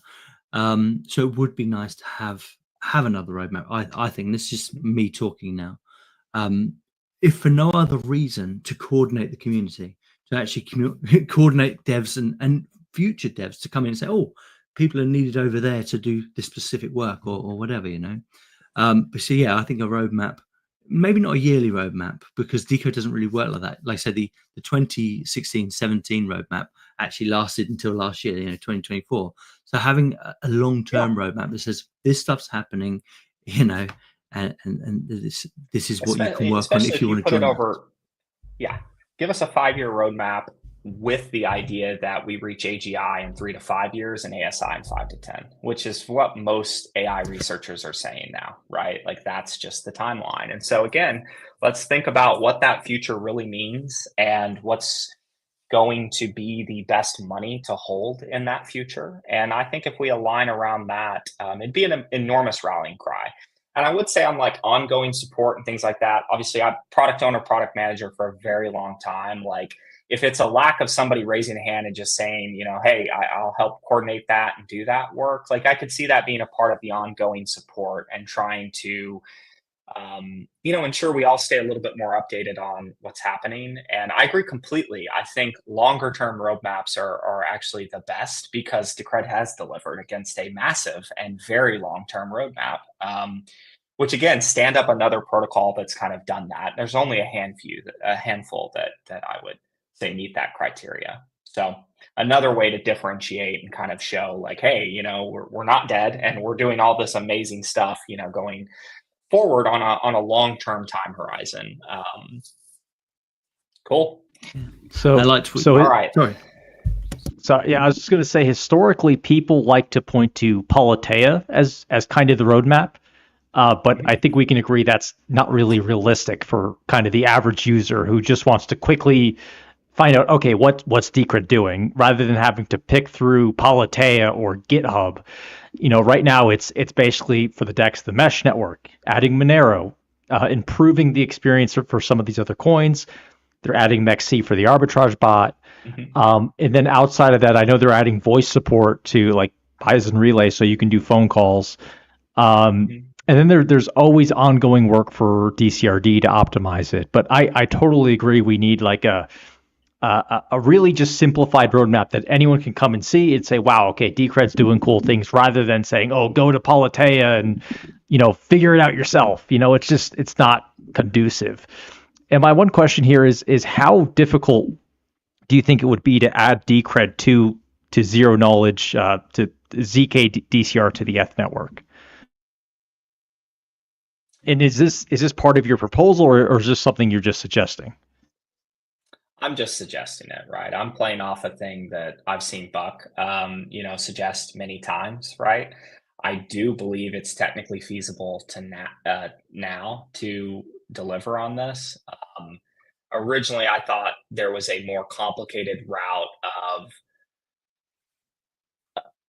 in the same way we use the atomic swaps and the DEX to get Ethereum on Polygon, right? I mean, effectively, you're just, Ethereum on Polygon is just a smart contract, right? And so that smart contract is listening for the event, and that it, when the criteria has been met, it's going to actually transmit Ethereum over to that wallet.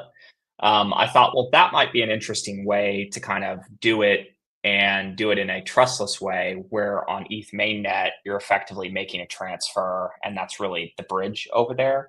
But I think that's mixing and matching technology that should not be mixed and matched, right? Atomic swaps are atomic swaps, right? I want a sovereign trustless way to transfer two different, let's say L1, technically L2 in the case of Polygon currencies, and hold them in my wallet in a way that's sovereign, right? And full SPV and all that great stuff. So again, I'm convinced that zero knowledge tech is at the point that we could create this bridge for Decred, and I think it would be a huge win. But again, engineers on my side, we've only got one smart contract engineer, and we're probably not the best team to take that on, right? I mean, that is moon math. Zero knowledge is for sure moon math. It certainly aligns us with the Ethereum roadmap very nicely, though, in a way that maybe gets some of that community reinterested in Decred, or interested in Decred for the first time.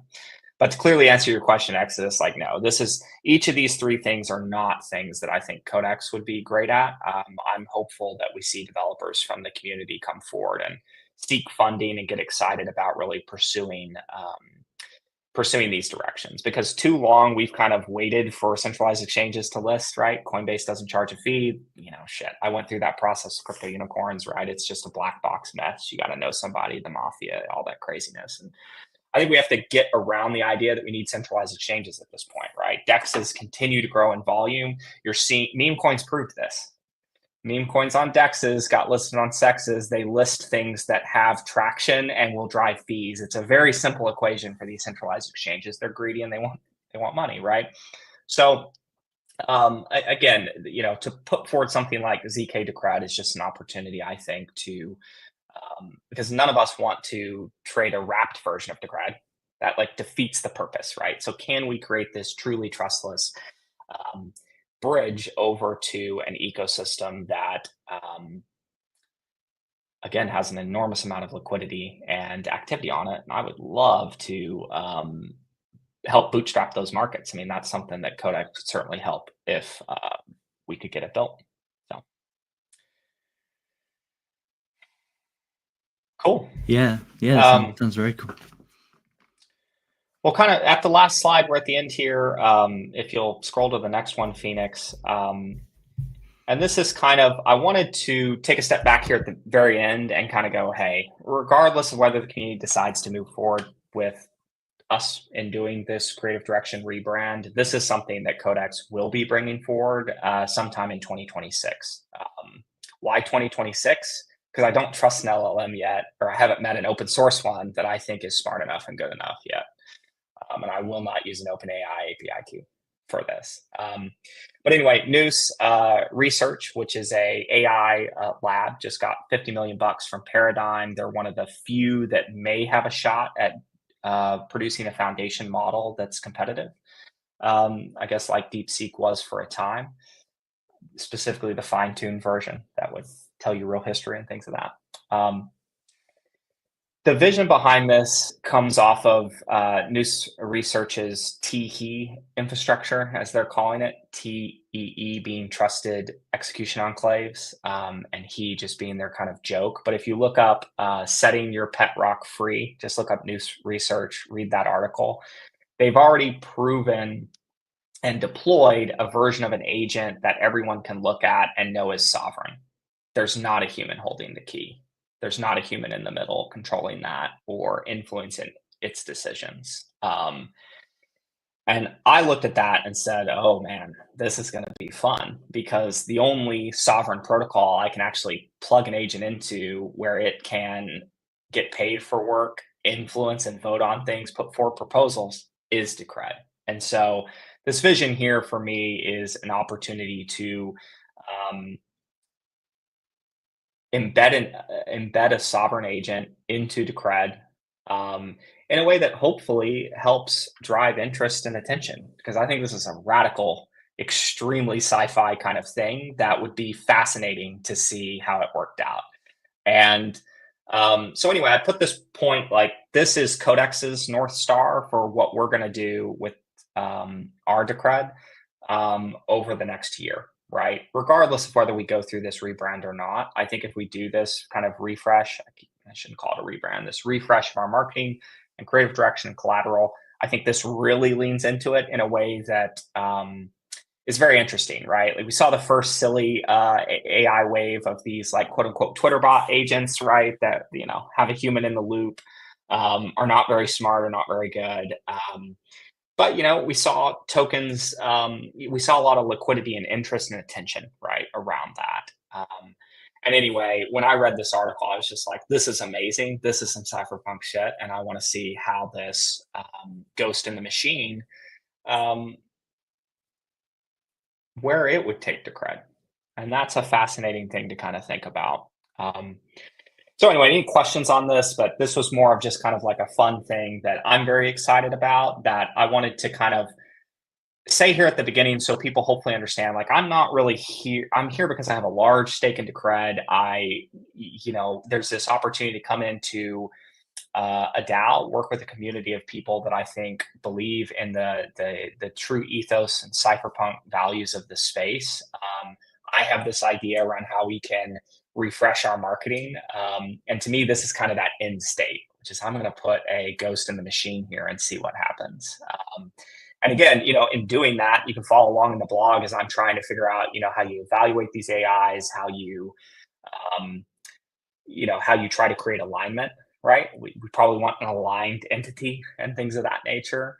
Do you allow the entity to upgrade to new models? How do you create shared memory? And so it'll be a fascinating experiment.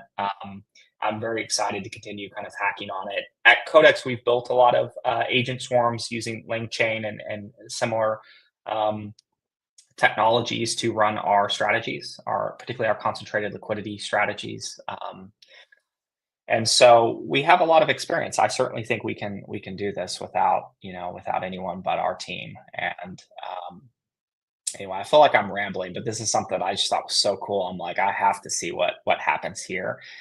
And excited to push this project forward again, regardless of whether the refresh is voted on by the community. Yeah, I really like the idea of this, the Ghost in the Machine. I like the idea of being able to set something up like a market strategy where you say, right, if you see the price dip at this point, or if you see this scenario happen, place my bids and monitor it for me. I really like that. I'm not sure how the kind of ticket voting and proposal stuff will work, but I think that's quite interesting as well, though. So the fact that it's already there, and like you said, you can say to your agent, "Here's my Decred, you know, go and do these things." Yeah, it's exciting stuff, and it'll be interesting. Yeah, their version of Teehee connected to Twitter and then had an Ethereum wallet. And again, read the article; it goes a bit over my head in certain sections, but they have a way to prove sovereignty, right? And I think that's fascinating. And so, yeah, you would basically give this command line access to Decredition, to Bison Relay, Bison Wallet, right? And of course, it could sign up and fund a Politia account, right? I mean, that's effortless. That's possible now. And what I care most about is ensuring that anyone can look at the agent and know that it's sovereign, know that I'm not in the background pulling the strings. And that was kind of the innovative part of what News Research proposed. And so anyway, again, I just thought it was, you know, fascinating. And again, AGI, ASI, like those systems, those agents are going to want sovereign infrastructure. And I'd love to kind of show them an early prototype of what that looks like. And again, I think it's an interesting story. I think it's a reason for people to look back and go, what's going on here? I mean, those AI kind of slot bots certainly got a lot of attention on Twitter, right? I mean, we can't deny what's getting attention. And so I would imagine giving this thing access to its own Twitter, just like these guys did, and let it go. So anyway, long process to get there, to figure out alignment, eval, pick the right open source model. I'm certainly taking a bet that we see another kind of DeepSeek like moment where we see open source language models really catch up. Because I don't, it's pointless if it's behind an open API or an open AI API key, right? So but yeah, to me, this is kind of the capstone, especially if we get the refresh done sometime next year. We embed this, make a big moment out of it. We see kind of what happens. I think it could bring a lot of attention and excitement back to CRUD. Absolutely amazing discussion, amazing talk. Did you want me to go on to this last slide, or is it just questions? Yeah, I mean, if anyone in the community or in chat would love to answer any questions that anyone might have, or if you guys have anything you'd like to address. Well, I mean, I need to process a lot of this stuff first, but certainly the one thing that does scare me about AI, not necessarily scare me, but one thing I do see as an attack vector as such, is this idea that if you don't train the models yourself and it's not fully open source, what's to stop an AI from front running you and things like that, So I like the idea of what you were saying about the non-fungible data chain being able to kind of track the biases. I thought that was quite interesting, but that's still going to be quite a massive issue. I think making sure that it's acting unbiasedly, it's acting in your best interest, and it's not being someone else tapping into your AI bot and telling it to do stuff, or even worse, feeding off of information that's counterproductive to your requirements, which I can see a world where that could happen. You've only got to look at money printing and all the shenanigans that go on right now with the markets to know that is something that people will do. If there's an AI agent holding a lot of funds and trading or moving funds around to buy things, it won't take too long for somebody to go, oh, let's see if we can get some influence on that to redirect it or whatever. So yeah, it's 100%. I think there's a lot of things to kind of fathom out there, but there's no denying that it's interesting as hell. I'm glad to hear that. I mean, it's people are waking up to the need for self-sovereign money, like maybe now, 16 years or whatever in, they're finally waking up to this. They will wake up in the next few years, if not 6 months, to we need self-sovereign intelligence or we are all in trouble. And again, what currencies, what protocols have the best opportunity to kind of survive in this new world. And so for me, that's Decred. I think we need to pitch it a little bit differently. And we can get there. So anyway, I'm super stoked to hopefully get more feedback from the community.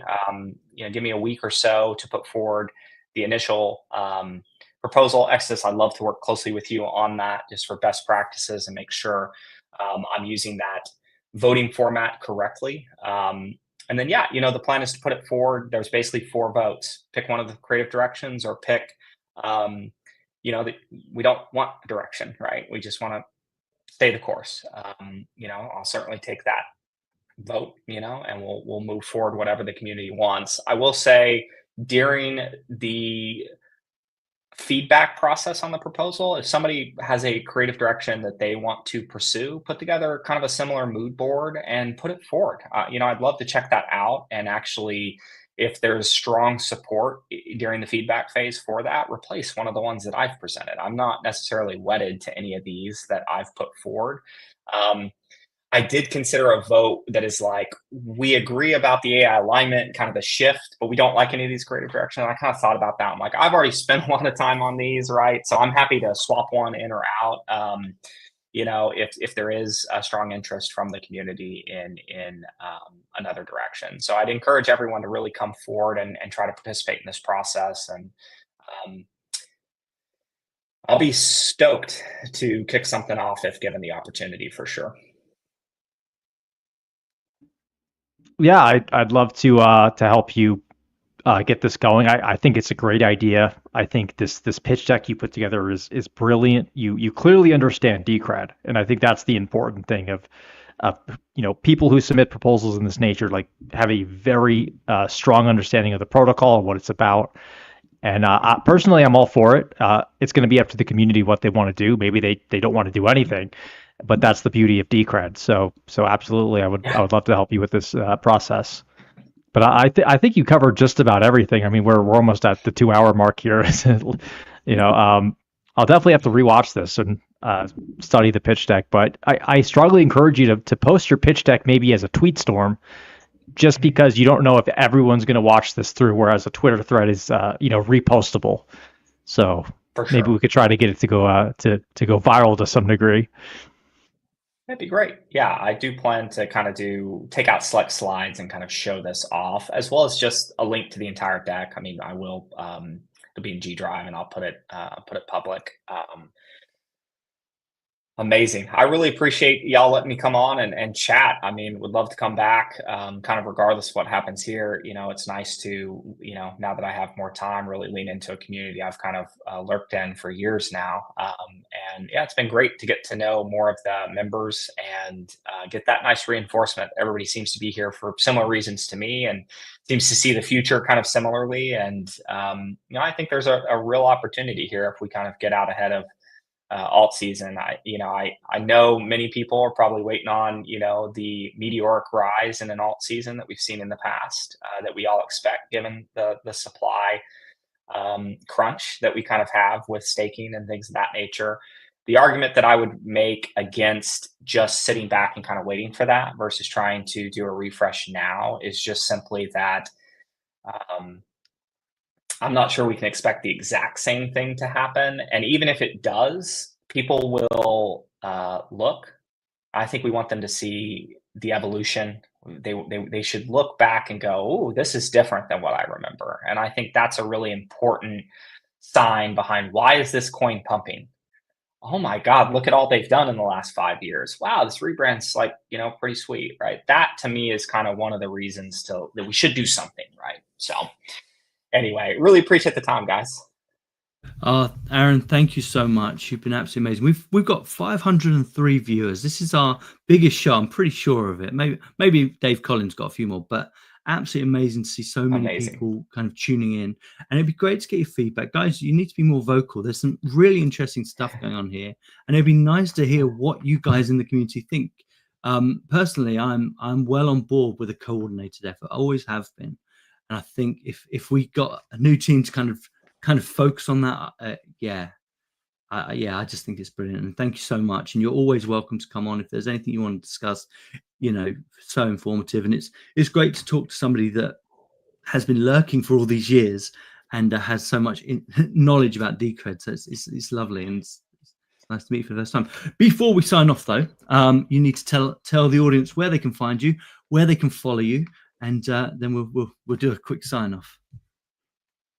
I'm on Twitter, Beierschmitt, which is a slight tweak on what kids used to bully me with, but you wear it on your sleeves, right? So Beierschmitt on Twitter, or X, I guess as it's called. I'm Darth Schmitty on Matrix if you want to hit me up there. And those are kind of the two best places to reach me. And then 0x Codex VC is our mirror blog. And I post pretty regularly there, talking about building in the crypto space, my experience, the good, bad, and ugly of what happened with unicorns, how I'm trying to build, an AI primer for my children and things like that. And so anyway, if you're interested in some of the stuff we've talked about today, you can certainly find more of my writing and kind of justification and reasoning behind a lot of what's had me come forward with all this. So yeah, would love to hear more people. Oh, looks like we got a question. How long to complete the roadmap? If we're just talking about the website brand and refresh, like if we get the vote done, 90 days. Bo's available. He runs his own design firm, Post Laguna, right? But he's pumped and stoked to work on this. So we get the opportunity. I think it would take about 90 days. And then maybe we say another 30 days to kind of go through final feedback and things of that nature. And then there's some open questions in my mind around, does company zero want to do the front end web work here and just receive wireframes and mock-ups and all the copy and everything, or do they want us to push a PR and have them review it and things of that nature? And a lot of flexibility there. So that would slightly adjust the timeline. But as far as just the production of the new websites, all the copy, all the documentation, I'm going to be the lead at Codex on this because Decred is kind of my passion project on the team. And so, it'll kind of get my full focus with a 2-week dead time when I have my second kiddo here in here in a couple weeks. So about 90 days. Well, I'll finish mine by saying good luck with the second kid, man, and hope it all goes well. It's just scary stuff having kids, I tell you. Exodus, do you want to sign us off, man? Yeah, guys, thanks for watching. This was a very exciting live stream. Amazing pitch deck. Love the ideas. Love that you've come with a fully fleshed out idea. And Politeia is open to anyone. It's not for Decred Core. This is not Bitcoin. In Bitcoin, it's only Bitcoin Core gets to make decisions. In Decred, anyone can come forward, submit ideas to change things, and we're seeing this. And I'm really excited to see how this plays out. And yeah, this has been a lot of fun. Excited to come back soon, guys. Yes, come back soon. Thanks everybody for tuning in. 512 people. Thanks, Aaron. Thanks, Exodus. And we'll see you